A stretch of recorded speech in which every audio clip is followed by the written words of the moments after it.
बिस्मिल्लाहिर्रहमानिर्रहीम, अस्सलाम वालेकुम। पाकिस्तान और दुनिया भर में देखने और सुनने वालों को अब्दुल कादिर का सलाम। तलखी से भरपूर आज के सियासी मंजरनामे में थोड़ी सी उम्मीद की किरण नजर आई है, थोड़ी सी positivity. Chairman PTI Imran Khan का अब से कुछ देर पहले एक बहुत ही अहम खिताब हुआ। 7:20 पर मेरे पाकिस्तानियों से शुरू होने वाला खिताब एग्जैक्ट 8:20 पर यानी पूरे 1 घंटे के दौरानिया का यह खिताब था जो पाकिस्तान जिंदाबाद के नारे से इख्तिताम पजीर हुआ। यह रिवायती खिताब नहीं था। अगर आप उनकी रीसेंट टाइमलाइन देखें जो मुआशी मामलात के हवाले से या सियासी मामलात के हवाले से उनके खिताबात रहे, ऑलमोस्ट एक दिन छोड़ के एक दिन बाद वो खिताब करते हैं, लेकिन आज का जो खिताब था वो कुछ ख़ास था। पॉलिसी स्टेटमेंट थी आज के खिताब में, पॉलिसी बयान था, आगे बढ़ने का पूरा रोड मैप था और इसलिए बहुत ज़्यादा एहतमाम किया गया था। मुल्क भर में स्क्रीन्स लगाई गई थी, पीटीआई ने काफ़ी एहतमाम किया था और कुछ लोग मैच छोड़ कर, जो पीएसएल का चल रहा है ये छोड़कर भी लोगों ने खिताब सुना। ना सिर्फ ज़मान पाक के अतराफ़ में बल्कि मुख्तलिफ छोटे बड़े शहरों में स्क्रीन्स लगाई गई थी और ऐसे ही था जैसे कोई पाक इंडिया फाइनल के लिए लोग स्क्रीन्स लगा के मैच देखते हैं। इसी तरह आज खिताब सुना गया क्योंकि पाकिस्तान के आगे बढ़ने के रोड मैप के साथ साथ कुछ 7-8 अहम तरीन नुकात थे जिनके ऊपर उन्होंने बात की है और कुछ ऐसी बातें भी की हैं जिनसे बहुत सारे पाकिस्तानियों का दिल वो तो पहले ही उन्होंने जीता हुआ है, लेकिन मेरा ख्याल है कि आज की जो गुफ्तगू है उससे और ज़्यादा लोगों का ट्रस्ट इमरान खान पर आया है। कुछ ऐसे नुकात हैं जिनके ऊपर पूरी पीडीएम भी मिलकर बात नहीं कर सकी अभी तक। अगर आप मरियम नवाज़ की तकरीरें सुने जो आजकल वो कर रही हैं, गुस्से से, फ्रस्ट्रेशन से भरपूर तकरीरें, बस इमरान खान के ऊपर तनकीद। हर तकरीर में कहती हैं कि Imran Khan done and dusted, Imran Khan is finished, लेकिन उसका नाम लिए बगैर ना कोई जलसा होता है ना कोई तकरीर होती है। जब तक इमरान खान का नाम ना ले ले कोई ट्वीट भी नहीं होती। जब तक इमरान खान को ना मंजर आम पे रखा जाए अपने उन सारे सिनेरियो में, वो कुछ भी नहीं है। इमरान खान के बगैर ये खुद सारे इररेलेवेंट है। कल का जो शो था उनका गुजरावाला में, उसमें उन्होंने वो क्या था, ट्रक हाथ में पकड़ के स्टेज पे पहुंची हुई थी और जिस तरह से वो तकरीरें कर रही थी। एक छोटे से बच्चे ने आज वीडियो लगाई हुई थी। वो अगर आप ट्रक दिखाएंगे तो फिर लोगों के पास दिखाने के लिए फ्राई पैन तो है ही, तो वो उसने ट्रक के साथ फ्राई पैन बांधा हुआ था, वो लेके जा रहा था, कह रहा लंदन लेके जा रहा हूँ, मियाँ साहब को लेके आना है वापस।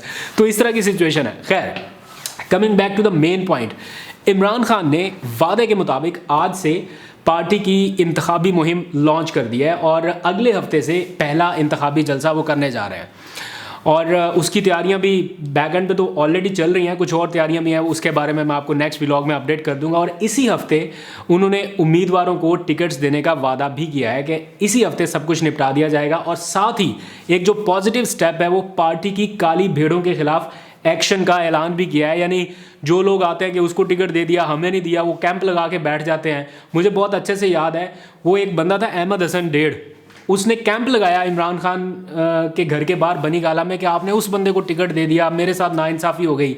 इमरान खान ने जिसको दिया हुआ टिकट था वो रिव्यू किया और उससे टिकट वापस लेके उस बंदे को टिकट दिया जिसने कैंप लगाया था, यानी अहमद हसन डेढ़ को टिकट दे दिया कि ये मेरिट के ऊपर है। वो बंदा रजीम चेंज ऑपरेशन के दौरान इमरान खान के अगेंस्ट जाके खड़ा हुआ और उसने इमरान खान को सपोर्ट नहीं किया। एक ऐसा बंदा जिसके लिए इमरान खान ने पार्टी में स्टैंड लिया, रिव्यू किया टिकट और फिर किसी और से लेके वापस उसको दिया, वो बंदा इमरान खान का साथ छोड़ गया। इस बार इमरान खान ने अभी से ऐलान कर दिया कि जो शख्स इस फैसले के खिलाफ खड़ा हुआ कि उसको टिकट क्यों दिया या मुझे क्यों नहीं दिया या आज़ाद हैसियत में खड़ा हुआ, वो फौरी तौर पर पार्टी से निकाल दिया जाएगा। अब किसी की हिम्मत या जरूरत नहीं होने लगी कि वो इतना टफ टाइम दे। जिसने पार्टी से निकलना है वो बेशक खड़ा होकर आज़ाद हैसियत में लड़े या जो मर्जी करे, लेकिन द क्वेश्चन इज़ कि क्या सिर्फ पंजाब में ज़िमनी इंतखाब पाकिस्तान के आगे बढ़ने का रास्ता है? तो जवाब है नहीं। आज इमरान खान ने अपने खिताब में मुल्क भर में आम इंतखाबात का मुतालबा किया है, मुल्क भर में, और उसके लिए प्रॉपर उन्होंने रोड मैप भी दिया है कि किस तरह ये पॉसिबल है, किस तरह से कर सकते हैं। जो सबसे बड़ा ऐलान उन्होंने किया है वो अपनी अना को एक साइड पर रखा है।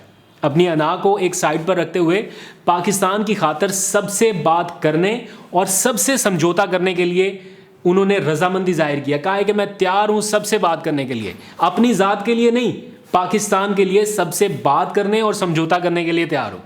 इससे बहुत सारे लोगों को इख्तलाफ भी हो सकता है, लेकिन नज़रिए के ऊपर पहुंचने के लिए अगर आप समझौता करते हैं तो दैट इज़ फाइन। नज़रिए के ऊपर नहीं कॉम्प्रोमाइज़ होना चाहिए, उस पर पहुंचने के लिए कर सकते हैं।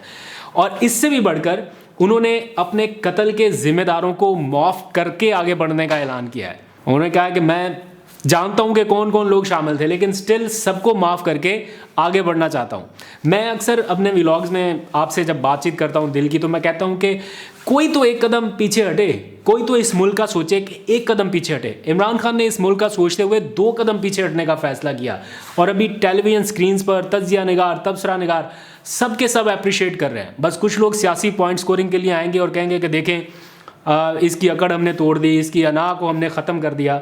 लेकिन सिर्फ मकसद देखें कि किसके लिए, पाकिस्तान के लिए। ये शर्त है, एक ही शर्त है कि पाकिस्तान की खातिर सब मिलकर सोचें। कोई एक सियासी जमात अब इतना बिगाड़ ठीक नहीं कर सकती। और इमरान खान साहब ने ये बड़ा क्लियर किया है कि ये जंग अवाम के बगैर और इदारों के बगैर वो नहीं लड़ सकते। ये बात क्लियर है। जिन इदारों के साथ मिल के उन्होंने करना है सारा कुछ, अगर वो अगेंस्ट आके खड़े हो जाएं या वही साथ ना दें, तो फिर कौन जंग लड़ सकता है और कौन जीत सकता है। तो सबको मुत्तहिद होना पड़ेगा। आज इमरान खान ने यह पैगाम दिया है, और ये बहुत पॉजिटिव पैगाम है, बड़ा पॉजिटिव जेस्चर है इस सारी सियासी सूरत हाल में। बतौर वज़ीर आज़म और हुक्मरान जमात शहबाज शरीफ, आसिफ जरदारी, मरियम नवाज़ या इनके जो बड़े हैं उनको करनी चाहिए थी, लेकिन आज तक उनकी जितनी तकारीर हुई हैं, किसी एक फोरम पर देखा है आपने कि कभी आसिफ जरदारी ने आके आपको बताया हो कि पाकिस्तान में इन्वेस्टमेंट लाने के लिए हम ये रोड मैप अपना रहे हैं, या पाकिस्तान में आईटी इंडस्ट्री के बूम के लिए हम ये करें? कभी आसिफ जरदारी ने आपको बताया? नहीं। वो तब आपको नजर आएंगे जब हुकूमत लड़खड़ा रही होगी, या कहीं पे जोड़ तोड़ करना होगा, या कहीं अपना बंदा रखाना होगा, या जहाँ पे कोई ऐसी चाल चलनी होगी कि सारे पाकिस्तानी देखते रहें कि ये हुआ क्या है, तब वो आपको नजर आएंगे। काश इतना दिमाग या इतना एक्सपीरियंस वो पाकिस्तान के आगे बढ़ने पर लगाते, डॉलर की कीमत कंट्रोल करने पर लगा लेते, या ये जो इस वक्त के क्राइसिस हैं इनको सॉर्ट आउट करने में लगा लेते, तो बहुत अच्छा होता। अपने ज़ाती क्राइसिस को सॉर्ट आउट करने के लिए तो हर कोई भाग दौड़ कर रहा है। खैर, इमरान खान ने आज 6, 7, 8 कुछ अहम पॉइंट्स बताए हैं, जो कि वो जब प्राइम मिनिस्टर थे तब भी बताते रहते थे, और मैं चूंकि उनको रिपोर्ट करता था इसलिए मुझे आइडिया है कि वो उस वक्त भी इन 6-7 पॉइंट्स के ऊपर बहुत फोकस कर रहे थे। आज फिर से उन्होंने बताया। मैं जल्दी से आपको ये बताता हूँ। फिर एक रिसेंट हैपनिंग है, अभी इस व्लॉग के दौरान ही नई डेवलपमेंट आई है। इमरान खान साहब की तरफ से ये मैसेज दिया जा रहा है कि सब मुत्तहिद होकर चलें, और दूसरी तरफ से क्या हो रहा है वो कुछ ही देर में मैं अभी आपको बताता हूँ। रिसेंट हैपनिंग्स हैं, उस पर पीटीआई का रिएक्शन भी आ गया। तो सबसे पहले इमरान खान साहब ने बताया है कि जनाब, जो उन्होंने इकोनॉमी की सूरत हाल बताई कि क्या इस वक्त मेल्टडाउन है और इससे निकलने का तरीका, नंबर 1 एक्सपोर्ट्स। इमरान खान साहब को मैं कवर करता था प्राइम मिनिस्टर हाउस जाके, मैंने साइकिल चलाया मैंने मेड इन पाकिस्तान वाला। और इमरान खान साहब के वो तारीखी अल्फाज हैं कि जो भी पाकिस्तान में बन सकता है हम वो पाकिस्तान में बनाएंगे, आपको हर मुमकिन सहूलत देंगे, रॉ मटेरियल भी पाकिस्तान में बनाएंगे ताकि मेड इन पाकिस्तान बने, हमें बाहर से इंपोर्ट करनी ना पड़े। यहाँ आज कोई बात ही नहीं करता मेड इन पाकिस्तान की या एक्सपोर्ट्स की, सब कुछ बाहर से इंपोर्ट कर लो, और डॉलर नहीं है तो इंपोर्ट भी बंद कर दो। पाकिस्तानी जाएँ जिधर मर्जी, ना एक्सपोर्ट हो सकती ना इंपोर्ट हो सकती।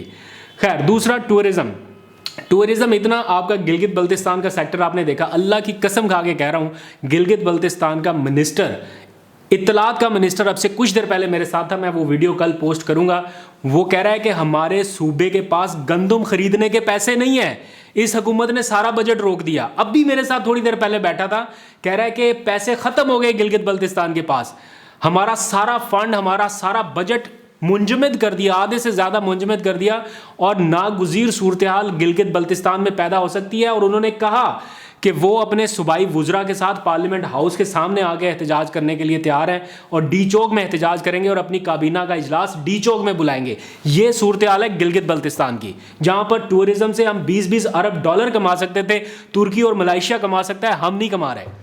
और हम क्या कर रहे हैं, उस सूबे में मोबाइल सर्विस नहीं है, रोड इंफ्रास्ट्रक्चर को छोड़ो, मोबाइल सर्विस नहीं है। इमरान खान ने आके बजट अनाउंस किया, वहाँ पर कुछ तरक्याती काम शुरू हुए, कुछ अस्पताल बने, कुछ मेन जो इंफ्रास्ट्रक्चर था वो अब डेवलप होना शुरू हुआ था, आगे जनाब सारा बजट रोक दिया। वो रोने पे आया हुआ है कि गंदम खरीदने के पैसे नहीं है, बाकी तो छोड़ो। तो अभी आने वाले दिनों में आपको पता चलेगा गिलगित बल्तिस्तान की हालत। आगे आईटी का मामला, इमरान खान, अब मैं आपको अक्सर बताते रहता हूँ, इंडिया आईटी से कितना शेयर उठा रहा है, वो कोई बिलियंस ऑफ डॉलर है ऑलमोस्ट। मैं अब एग्जैक्ट फिगर कोट नहीं कर पा रहा हूँ, मुझे भूल गया है, लेकिन समझ लें, लेट्स सपोज कि उनका अगर 100 बिलियन डॉलर है, इतना है नहीं, एग्जांपल दे रहा हूँ, अगर उनका 100 बिलियन डॉलर है तो हमारा 0.2 बिलियन डॉलर भी नहीं है। इतना गैप है इंडिया के और हमारे आईटी के एक्सपोर्ट्स में। उनका बच्चा आईटी में घुसा हुआ है, हमारा फेसबुक का दफ्तर नहीं है यहाँ। उनका बच्चा बच्चा एक्सपर्ट बना है, सीईओ बन रहे हैं, इंटरनेशनल कंपनियों के सीईओज इंडिया से हैं। हमारे यहाँ पे कोई दफ्तर नहीं खुल रहा, कोई आके हमारे से बात करने के लिए तैयार नहीं है। ना गूगल, ना फेसबुक, ना यूट्यूब। टिकटॉक वालों की मिन्नतें करते रहते हैं कि ये डिलीट कर दो, वो कहते हैं हम नहीं डिलीट करते। फिर आज आके हमारे पास एक ही ऑप्शन है, एप्लीकेशन बंद कर दो। ये हाल है पाकिस्तान की आईटी का।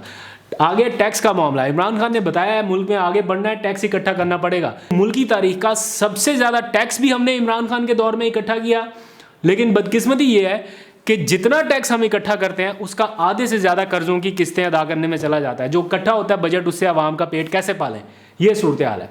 फिर जिसके ऊपर मैं भी फोकस करता हूं और बहुत सारे लोगों को और भी करना चाहिए, और इमरान खान साहब के माइंड में तो ये चीज़ बैठी हुई है, मादनियात। पाकिस्तान के पास मादनियात हैं, वो रैकोडेक, वो सारा मामला, बेच दे सोना, बेच दे कोई 2-3 पहाड़, तो काफ़ी कुछ बेहतर हो सकता है। खैर, जोक से पार्ट, वहाँ पर इमरान खान साहब भी ये फोकस कर रहे हैं कि मादनियात के मामले पर उन्होंने जब प्राइम मिनिस्टर थे तो इंटरनेशनल लेवल के कुछ लोग, कुछ वफ्द बुलाए थे जो पाकिस्तान में मादनियात की ज़खायर की तलाश में काम करने वाले थे, लेकिन वो भी फिर प्रोजेक्ट वहीं पे रुक गया जैसे ही रजीम चेंज ऑपरेशन हुआ।